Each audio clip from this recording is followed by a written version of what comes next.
Hello Sai Pratap గారు. Hello Nagaraj గారు. చాలామంది అండి అంటే రెగ్యులర్గా నాతో సహా మామూలుగా చెప్తున్నాను, ట్రాన్సాక్షన్స్ ఎలా పడితే అలా చేసేస్తూ ఉంటాము. అంటే డిజిటల్ పేమెంట్స్ కానివ్వండి, లేదంటే ఫ్రెండ్ దగ్గర నుంచి బరోయింగ్ కానివ్వండి, ఏదున్నా సరే ట్రాన్సాక్షన్స్ హెవీ చేసేస్తూ ఉంటాము. ఇన్కమ్ ట్యాక్స్ పరంగా చూసుకుంటే వీటికి సంబంధించినటువంటి వాటిల్లో అంటే ఫర్దర్గా మనం ట్యాక్స్ ఫైలింగ్ చేసేటప్పుడు వీటికి కూడా ఖచ్చితంగా మనం ఇది అని చెప్పేసి క్యాలిక్యులేషన్ చూపించాల్సినటువంటి అవసరం ఉంటుందా? ఉంటే అసలు ఏ విధంగా ఉంటుంది? సో రీసెంట్గా ఇన్కమ్ ట్యాక్స్ ఫైలింగ్ ఫామ్స్లో కొన్ని చేంజెస్ తీసుకొచ్చారు.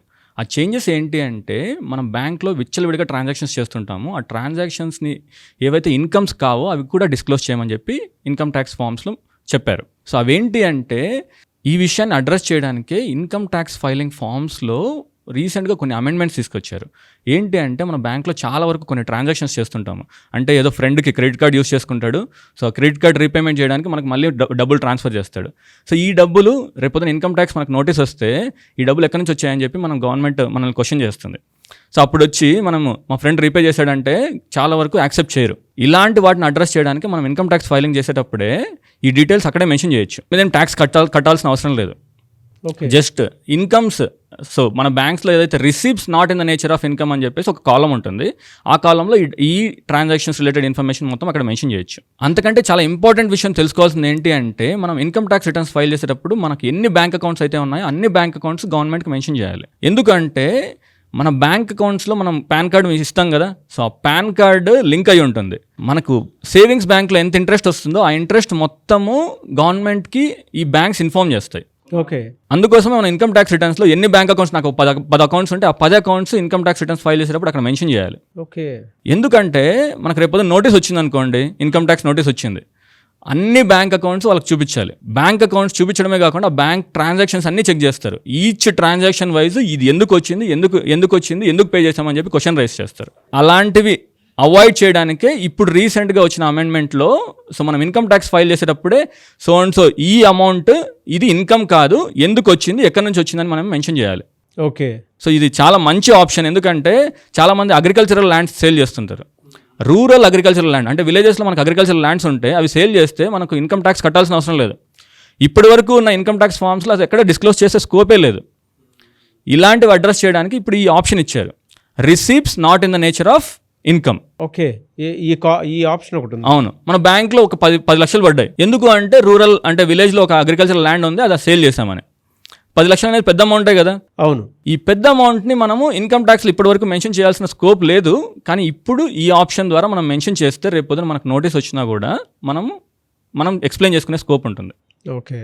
ఇలాంటి ఏమేమి ఇన్కమ్ ఇక్కడ డిస్క్లోజ్ చేయాలి అంటే, సో ఇందాక మనం మాట్లాడుకున్నట్టు ఫ్రెండ్ క్రెడిట్ కార్డ్ యూస్ చేశాడు, ఆ డబ్బులు మనకు మళ్ళీ రీపే చేశాడు. సో ఆ రీపే చేసినప్పుడు అది మనకి ఇన్కమ్ కాదు కదా. అవును. ₹1,00,000 వాడుకున్నాడు, ₹1,00,000 మళ్ళీ తిరిగి ఇచ్చేశాడు. ఆ ₹1,00,000 ఇన్కమ్ కాదు, కానీ మనం బ్యాంక్ స్టేట్మెంట్లో కనిపిస్తుంది కాబట్టి ఇక్కడ ఇన్కమ్ ట్యాక్స్లో మనం మెన్షన్ చేయాలి. ఎస్. ఇలాంటివి ఇంకోటి ఏంటంటే గుర్తుపెట్టుకోవాల్సినవి, మనకు ఏదైనా రిలేటివ్స్ దగ్గర నుంచి ఎంత డబ్బులు వచ్చినా కూడా, మనకు గిఫ్ట్ కింద వచ్చినా కూడా అది ఎక్కడ ట్యాక్స్ పడదు. ఇలాంటివి కూడా మనం ఇన్కమ్ ట్యాక్స్ రిటర్న్స్లో మెన్షన్ చేయాలి. అండ్ మ్యారేజెస్లో ఏదైనా గిఫ్ట్స్ వస్తే ఎంత డబ్బులు వచ్చినా కూడా, అంటే మీరు చాలా అడ్వాంటేజ్, అంటే చాలా మీరు దీన్ని అడ్వాంటేజ్గా కూడా తీసుకోవచ్చు. సో ఎంత డబ్బులు వచ్చినా కూడా మనకు దాన్ని ట్యాక్స్ కట్టాల్సిన అవసరం లేదు. అంటే ఇందాక మనం మాట్లాడుకున్నట్టు రిలేటివ్స్ దగ్గర నుంచి వస్తే మనకి ఏం ట్యాక్స్ కట్టాల్సిన అవసరం లేదు, అది ఎప్పుడు వచ్చినా సరే. కానీ మ్యారేజెస్లో బయట వాళ్ళ దగ్గర నుంచి కూడా డబ్బులు వచ్చినా కూడా మనం ట్యాక్స్ కట్టాల్సిన అవసరం లేదు. ఓకే. అంటే గిఫ్ట్ ఇస్తారు. అవును. మీకు ₹1,00,00,000 గిఫ్ట్ ఇచ్చారు, నార్మల్గా అయితే 30% ట్యాక్స్ కట్టాలి. మ్యారేజెస్ అనేవి లైఫ్లో ఎవరికైనా ఒకసారి జరుగుతాయి కాబట్టి గవర్నమెంట్ ఈ ఒక్క టైం ఆప్షన్ ఇచ్చింది, మీరు ఎంత కావాలంటే అంత గిఫ్ట్స్ తీసుకోండి, కానీ అవి ఇన్కమ్ ట్యాక్స్ రిటర్న్స్లో డిస్క్లోజ్ చేయని చెప్పి ఇప్పుడు ఆప్షన్ ఇచ్చింది. ఎస్. నెక్స్ట్ సెకండ్ థింగ్ ఏంటి అంటే, మనం లోన్ ఎవరికైనా ఇచ్చామనుకోండి, వాళ్ళు రీపే చేశారు.